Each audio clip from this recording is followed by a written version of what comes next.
بسم اللہ الرحمن الرحیم۔ عزیزان من، آج فروری 1984 کی 3 تاریخ ہے اور درس قرآن کریم کا آغاز سورہ المزمل کی آیت 10 سے ہو رہا ہے، 73/10۔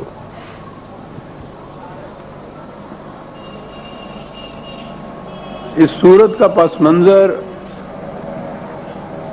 اور سابقہ آیات کی تفسیر گزشتہ 2 درسوں میں غالباً سامنے آ چکی۔ میں نے بتایا تھا کہ اب وہ مقام آ گیا ہے کہ جہاں وہ کشمکش جو گزشتہ اتنے سالوں سے حق اور باطل میں نبی اکرم صلی اللہ علیہ وسلم اور مخالفین میں آہستہ آہستہ چلی آ رہی تھی، اب وہ اپنے آخری مراحل میں پہنچ گئی اور یہ کشمکش تصادم کی شکل اختیار کر گئی، نکھر کر کھل کر سامنے آ گئے۔ اور یہ جو آخری پاروں کی یہ صورتیں ہیں، ان میں انہی واقعات کے متعلق کچھ تفصیل بیان کی گئی ہے۔ تو سابقہ درسوں میں پہلی آیات میں نے یہ عرض کیا تھا، کہا یہ گیا، یعنی اس کا پس منظر کچھ یوں ہے کہ اب یہ اتنا مصروفیت کا دور آ گیا کہ قرآن نے کہا کہ رسول اللہ صلی اللہ علیہ وسلم سے کہا کہ رات کے حصے میں ٹھیک ہے، اس پروگرام کا تقاضا ہے کہ اس کے لیے رات کو بھی جاگا جائے،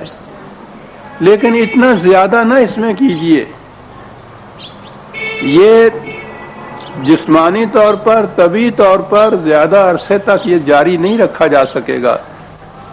کم کیجئے اس میں کچھ، کیونکہ ان لک فی النہار سبحا طویلا، دن بھر میں اتنی مصروفیت ہوتی ہے، آپ کو اس قدر تگ و دو کرنی پڑتی ہے، اس قدر کوششیں کاوشیں مصروفیتیں ہوتی ہیں کہ پھر تو نظر آیا کہ دن بھر کا یہ پروگرام تھا، اور پھر رات کو سکون میں جو کچھ سارا دن کیا تھا اس پہ ایک جائزہ اس کا لینا، نظر ثانی کرنا، کل کے لیے نیا پروگرام مرتب کرنا، یہ تھا جو قرآن نے کہا۔ یہ جو قم اللیل الا قلیلا، کہ تھوڑا حصہ رات کا جاگا کرو۔ تو میں نے عرض کیا تھا کہ جب دین پھر مذہب میں تبدیل ہوا ہے تو پھر انہی آیات کے معنی، مفہوم اور ان پر عمل وہ کس شکل میں ہوا۔ قم اللیل کے متعلق کہا کہ رسول اللہ صلی اللہ علیہ وسلم نفل پڑھا کرتے تھے رات کو، اور اتنی لمبی رات تک نفل پڑھتے تھے کہ حضور کے پاؤں سوج جایا کرتے تھے، تو اس کے لیے کہا گیا کہ کچھ کم کیا کرو۔ دن بھر میں سبحن و سبحہ کا لفظ جو ہمارے ہاں تسبیح کے لیے استعمال ہوا، تو گویا وہ یہ سارا جتنا یہ پروگرام اتنا بڑا نظام کا ایک انقلاب عظیم برپا کرنے کا جو پروگرام تھا، اس کو جب مذہب میں تبدیل کر دیا تو اب یہ جتنی بھی یہ احکام، یہ آیات تھیں مذہب کی پرستش میں، مذہب کی جس کو عبادت کے معنی پرستش ہو گئے، وہ رات کا کھڑا ہونا نفل پڑھنے کے لیے ہوا، دن میں ادھر ادھر کی تگ و تاز جو تھی وہ تسبیح کے لیے چلی گئی۔ اب وہی چیز جو ہے یہی سنت رسول اللہ قرار پا گئی، یہی ان آیات کی تفسیر قرار پا گئی، یہی اس کا مفہوم رہ گیا، اور وہ ایک تبدیلی سے ملوکیت میں جب تبدیل ہوئی ہے خلافت، تو اس کے ساتھ ہی یہ سارا جو کچھ تھا ایک سوئچ آف کیا تو یہ مفہوم سارا بدل گیا۔ اب اس کے بعد چارہ نہیں تھا کہ ان تمام چیزوں کو مذہب میں جب تبدیل کیا جائے گا تو یہ پرستش کی چیزیں آپ کے سامنے آ جائیں گی، تو پرستش میں اس کو تبدیل کر دیا۔ میں عرض کر رہا تھا کہ یہ چیزیں خود اگر قرآن کی آیات پہ قرآن کی روح سے غور کیا جاتا تو سمجھ میں بات آ جاتی کہ یہ نئی کوئی پوجا پاٹ یا پرستش کی بھکتی کی بات نہیں ہے، کچھ تصادم کی بات ہے۔ اگلی آیت میں یہ کہا وَاصْبِرْ عَلَىٰ مَا يَقُولُونَ، یعنی کچھ ایسا ہو رہا تھا جس کے لیے خدا کو نبی اکرم صلی اللہ علیہ وسلم سے یہ کہنا پڑا کہ برداشت کرو اس چیز کو جو کچھ یہ کر رہے ہیں تمہارے ساتھ، استقامت برتو، ثبات سے اس کو جھیلو، ہمت نہ ہارو، جمے رہو۔ تو گویا یہ چیزیں کچھ ایسی تھیں کہ جس کے لیے بڑی ہی استقامت کی ضرورت تھی، بڑی برداشت کی ضرورت تھی، بڑی حوصلے کی ضرورت تھی، اس قسم کی کوئی باتیں تھیں نا۔ ورنہ سیدھی بات ہے کہ اگر یہی مفہوم تھا کہ نبی اکرم صلی اللہ علیہ وسلم رات کو کھڑے ہو کے نفل پڑھا کرتے تھے آدھی رات تک اور پھر تہجد کی نماز میں آ جاتے تھے، تو یہ جو مخالفین تھے ان کے لیے یہ وجہ شکایت کیا تھی؟ ٹھیک ہے پڑھتے رہیے، ساری رات پڑھتے رہیے، آپ دن بھر بھی آپ پڑھتے رہیے۔ آج بھی یہ جتنا کچھ پرستش کی بات ہے، غیر مسلم حکومتیں یہ ساتھ ہمارے ہاں ہندوستان کی حکومت، بھارت کی حکومت مسلمان کو ایک نظر نہیں دیکھ سکتی، لیکن وہاں بھی یہ کوئی اعتراض اس پہ نہیں کرتا ہے کہ یہ رات کو نفل کیوں پڑھتا رہتا ہے اور دن میں عبادت کیوں، نماز کیوں پڑھتا رہتا ہے۔ یعنی یہ وجہ اعتراض ہی نہیں ہو سکتا تھا۔ اور وہاں تو پھر مکے کو چھوڑ کے حضور مدینے بھی تشریف لے آئے، دن میں ان سے کچھ نہیں کہا جا رہا، ان کی تفسیر کے مطابق رات کو آپ نفل پڑھتے رہتے تھے۔ تو یہ کون سی ایسی بات تھی کہ جس کے بعد یہ کہنا پڑا کہ وَاصْبِرْ عَلَىٰ مَا يَقُولُونَ۔ اور سٹیج وہ آ گئی کہ جو آخری مراحل میں یہ ہوا کرتا ہے، اگلا فقرہ وَاهْجُرْهُمْ، باتیری ہو چکی، ایک عمر آپ نے اس میں اپنی صرف کی کہ ان لوگوں کو سمجھایا جائے، ان کو بتایا جائے کہ تباہی اور بربادی تمہارے سر پہ منڈلا رہی ہے، اپنی روش میں تبدیلی پیدا کرو، بچ جاؤ گے۔ قرآن کے مختلف مقامات پہ کہ نبی اکرم صلی اللہ علیہ وسلم جیسا غمگسار، غمخوار کہا گیا کہ اپنی جان کو مت بھلاؤ ان کی خاطر، یہ ضدی ہیں، ان کے مفاد جو ہیں ان پہ زد پڑتی ہے تمہارے انقلاب کی، بات سمجھ میں آ چکی ہوئی ہے ان کی، لیکن اپنے مفادات کے تحفظ کی خاطر یہ بات نہیں مانیں گے۔ اور آخری چیز یہ ساری عمر یہ کرنے کے بعد یہ بات کہ کنارہ کش ہو جاؤ، ان سے چھوڑ دو، اب ان کو قطع تعلق کر لو ان کے ساتھ۔ تو گویا یہ آخری مرحلہ آ گیا۔ یہ کوئی ایسی آسان سی بات نہیں تھی، یہ کسی طبیب کا مریض کی بالی سے یہ کہہ کے اٹھ کے چلے جانا کہ نہیں میرے پاس کی بات نہیں رہی، وہ ختم ہوا۔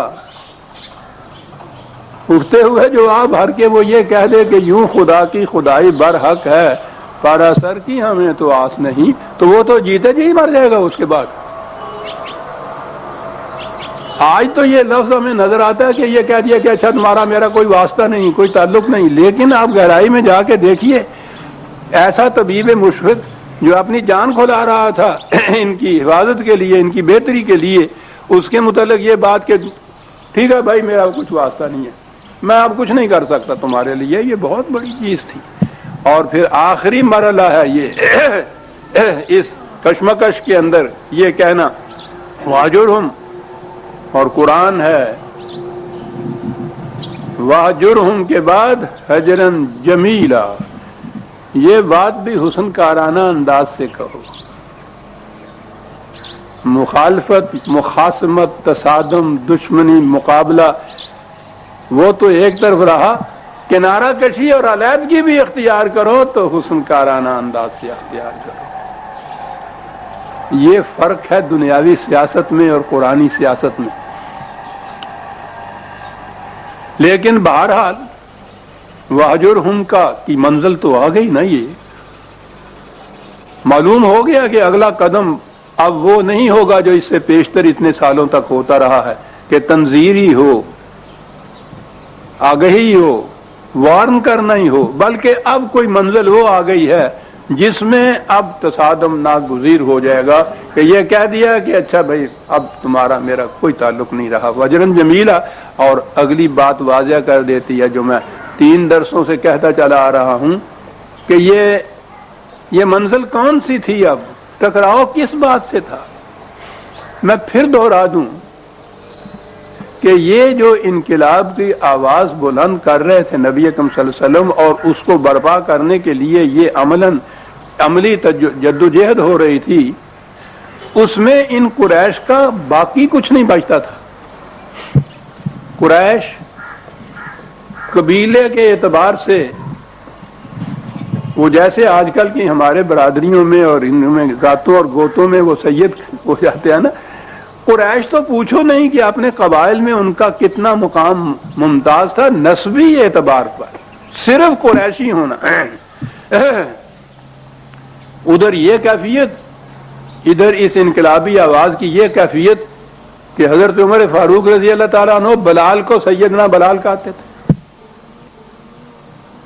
حبش کا رہنے والا سے حفام معاذ اللہ، غلام آزاد کردہ، اور وہ قریش کے بھی اتنے ممتاز گھرانے کی اتنی بڑی شخصیت، اور یہ ان کا تو ایک تو نہیں تھے نا، یہ سب کی یہ صورت کہ وہ اس قسم کے غلام کو بھی اپنا سردار کہہ کے پکارتے تھے۔ مساوات انسانیہ کی تو یہ کیفیت، تو قریش سے تو یہ کچھ چھن جاتا تھا۔ کعبے کی تولیت یہ کوئی چھوٹی چیز نہیں تھی صاحب، اس سے ان کو اتنا بڑا مقام حاصل ہو گیا تھا کہ وہ ریلت الشتاء والصیف، اس ملک میں ان حالات میں جہاں کسی کا کچھ محفوظ ہی نہیں رہا کرتا تھا، اور کارواں تو دن دہاڑے لٹ جایا کرتے تھے، ان کے کارواں قرآن نے خود بتایا کہ سردی اور گرمی میں رواں دواں رہتے ہیں، کوئی ان کی طرف آنکھ اٹھا کے نہیں دیکھتا۔ کوئی چھوٹی چیز نہیں تھی یہ تجارت، اور اتنی محفوظ تجارت، نسبی افتخار، تولیت کعبہ کی مہاجنی جسے کہتے ہیں آپ، بنارس کے پنڈت ہی کم نہیں ہوتے تھے، اس سے پیشتر اوقاف بننے سے پیشتر یہ بڑے بڑے مزاروں کے مجاور جو تھے پوچھو نہیں وہ کیا ہوتے تھے۔ یہ سب کچھ تھا قریش کا، اس انقلاب میں اس میں سے کچھ بھی باقی نہیں بچتا تھا۔ اور اگلی آیت نے بات واضح کر دی، یہ ٹکراؤ کن سے ہو رہا تھا۔ کہا واہجرنی، ان سے الگ ہو جاؤ، قطع تعلق کر دو، اور اگلی بات ہے وَذَرْنِي وَالْمُكَذِّبِينَ أُولِي النَّعْمَةِ وَمَهِّلْهُمْ قَلِيلًا، انہیں چھوڑ دو، تم ان سے الگ ہو جاؤ، میں نپٹ لوں گا ان سے، خدا کہہ رہا ہے۔ آپ سوچ لیجئے کہ جن سے نپٹنے کے متعلق خدا کہہ دے کہ تم تو الگ ہٹ جاؤ تو میں ان سے نپٹ لوں گا۔ میں نے کہا تھا اس آیت میں ساری بات واضح ہوگی کہ یہ کون تھی، مکذبین پہلے تو یہ کہا، بات پہ یہ کہنے والے